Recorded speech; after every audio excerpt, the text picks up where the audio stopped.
애가 약 먹는 것보다도 애기한테 약을 먹이는 게 괴롭잖아요. 마음도 좀 안 좋고. 근데 맞아요. 특히 엄마들이 걱정을 하는 게 이제 항생제. 항생제는 왠지 세고 센 약. 안 먹어야 될 것 같고. 그렇지. 오래 먹으면 안 되고 뭐 항생제 처방해주면 그렇게까지 먹어야 하나 뭐 이런 고민들을 많이 하셔가지고 오늘은 이제 그 고민을 좀 해결을 해주셨으면 좋겠습니다. 네. 근데 설마 뭐 항생제 몇 세대 이런 얘기 하실 거 아니죠? 몰라도 되는 얘기는 해주지 마세요. 알겠죠? 기억할 수 있는 네네. 얘기만 압류. 이제 현실적으로 필요한 얘기만. 압류. 알겠습니다. 일단 오늘은 그러면 진료실에서 제가 항생제를 처방을 했어요. 네. 그러면 보호자분들이 꼭 질문하는 세 가지가 있어요. 그거를 그럼 정리해서 말씀드릴게요. 이 세 가지 저도 선생님께 질문했던 것 같은데. 네네, 했죠. 약의 처방 받고 나서도 했지. 카톡으로 물어보고. 또 물어보고. 첫 번째, 감기는 바이러스 아닌가요? 왜 항생제를 처방하는 건가요? 항생제는 세균을 죽이는 약이잖아요. 바이러스를 죽이는 약이 아니란 말이에요. 근데 우리 아이들의 감염 질환을 일으키는 거의 90% 이상은 바이러스 감염입니다. 애기가 열이 나고 콧물을 흘리고 막 기침을 막 해요. 근데 얘를 데리고 어느 명의한테 가도 얘를 100% 얘는 바이러스 감염입니다. 얘는 세균성 감염입니다. 이렇게 얘기를 해줄 수 있는 분은 없을 거예요. 그래서 그거를 감별을 해주는 게 이제 소아과 의사가 하는 일이에요. 저희가 이제 아이를 진찰하고 그 다음에 증상을 물어보고 애기 연령 그리고 얘가 어린이집에 다니는지 뭐 형제가 있는지 또 애가 가지고 있는 기저질환이 있는지 뭐 다 판단을 해서 얘가 바이러스 감염보다는 세균성 감염일 확률이 좀 높겠다라고 판단을 되면 이제 항생제를 처방을 해주시는 거죠. 그것을 우리가 경험적 항생제 치료라고 해요. 네. 경험적으로 한번 네. 항생제를 줘보는 거예요. 그렇죠. 그럼 그렇게 또 생각하세요. 그러면 확실하지도 않은데 그 센 약을 그 항생제를 한번 줘본다는 얘기예요? 그렇죠. 이렇게 또 생각을 하실 수 있는데 뭐 코로나 바이러스라든지 아니면 독감 바이러스 같은 경우에는 키트가 있어서 간단하게 신속 항원 검사를 할 수 있잖아요. 뭐 다른 바이러스들도 PCR을 돌려가지고 항원 검사를 할 수도 있어요. 근데 그거는 시간이 많이 걸려요. 그렇죠. 최소 이틀에서 길게는 일주일도 걸린단 말이에요. 근데 그 이틀을 기다렸어요. 항생제를 안 쓰고 고위험군인데 근데 얘가 뭐 다행히 그 추측이 틀려서 바이러스 감염이었다면은 너무 낫고 다행인데 세균 감염이었다라고 하면 특히 영유아이 같은 경우에는 이 세균이 혈액을 타고 가요.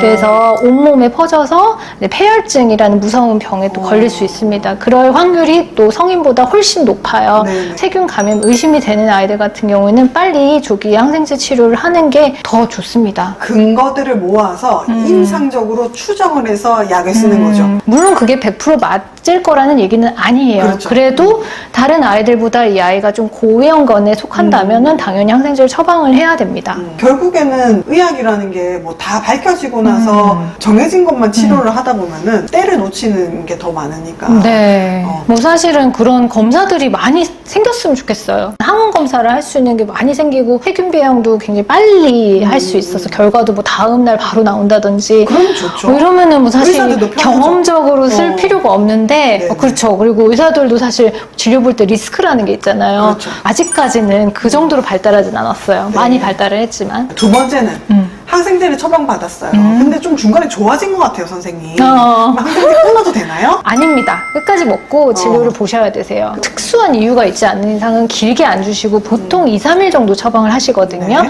이제 그 이유가 얘가 이 항생제가 들어간 약을 먹고 만약에 안 좋아졌으면 다시 약을 봐야 뭐 되니까. 바꾸거나 아니면 다른 검사를 하거나 이래야 되니까 당연히 이제 방문을 하겠죠. 이제 반대로 약을 먹고 굉장히 많이 좋아졌어요. 그래도 이게 항생제를 먹고 좋아진 건지 그래서 조금 더 항생제를 처방을 해야 되는 건지 아니면 이게 그냥 바이러스 감염이어서 그냥 항생제가 필요가 없어서 이 항생제를 빨리 끊어줘야 되는지는 보호자분들이 판단을 못 하세요. 네, 그래서 병원에 와서 이제 다 진찰을 받고 다 증상을 얘기한 다음에 의사가 판단을 해서 조기에 끊어야 될 것 같으면 조기에 끊는 게 더 좋겠죠. 그래서 그렇게 진찰을 한번 받는 게 좋겠습니다. 근데 이제 항생제를 먹고 좋아졌으면은 그게 항생제 때문이니까 더 먹어야 되지 않나요? 그게 좀 달라요. 항생제 때문이어서 좋아지는 아이들도 있고요. 근데 반대로 바이러스 감염에 항생제 필요가 없는 애들도 있어요. 그래서 오셔서 이제 항생제 먹고 좋아졌으니까 왜 항생제 또 처방 안 하냐고 또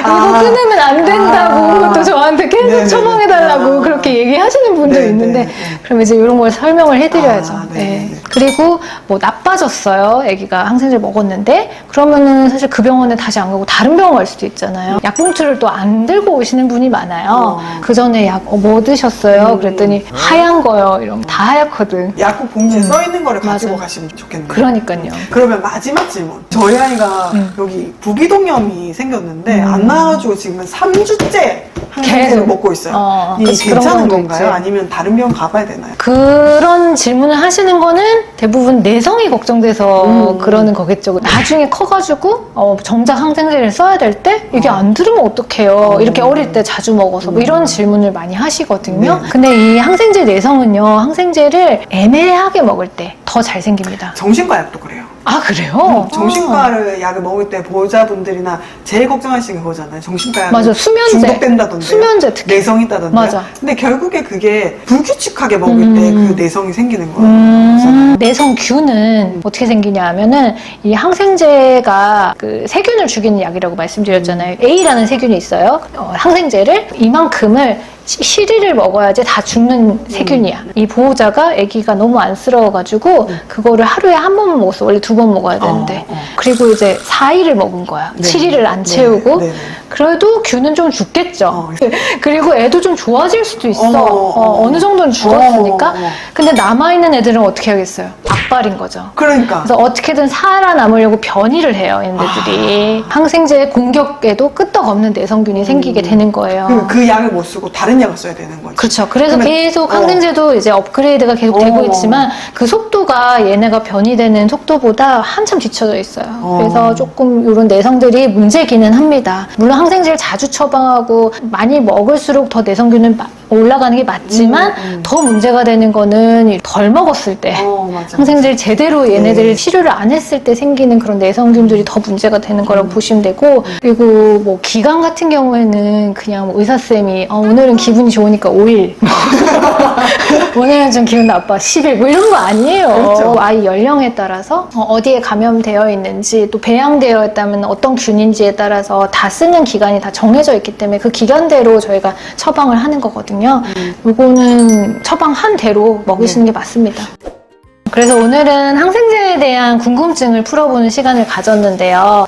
저를 포함한 이제 모든 소아과 선생님들은 이 항생제 내성균에 대해서 굉장히 심각하게 경각심을 가지고 있어요. 그리고 꼭 필요한 아이들에게만 경험적 항생제라도 쓰도록 노력을 하고 있어요. 네. 그렇기 때문에 이제 보호자분들이 너무 뭐 믿지 못하고 미리 염려를 하시지 않았으면 좋겠고요. 꼭 필요한 아이들이 제대로 항생제를 먹고 그다음에 제대로 끊을 수도 있고 제대로 항생제 치료를 받아서 심각한 감염에서 벗어날 수 있도록 적절한 치료를 받았으면 좋겠습니다. 네, 약국에서 살 수 있는 약은 보호자나 환자가 임의로 먹을 수 있는 약이지만 꼭 처방을 받아야 되는 약은 디테일하게 계획이 필요하다고 생각을 하기 때문에 저도 약은 처방받은 약은 정말 하란 대로 꼬박꼬박. 하거든요. 그래서 만약에 항생제를 먹이다가 걱정이 되시면 병원에 다시 가시더라도 자의적으로 조절을 하거나 맞아요. 예전에 받았던 약을 먹거나 남의 약을 타 먹거나 아이고 맞아. 그런 것도 그러시는 있어. 거는 안 하셨으면 좋겠어요. 네. 오늘도 좋은 말씀 감사했습니다. 다음에 또 봐요. 안녕.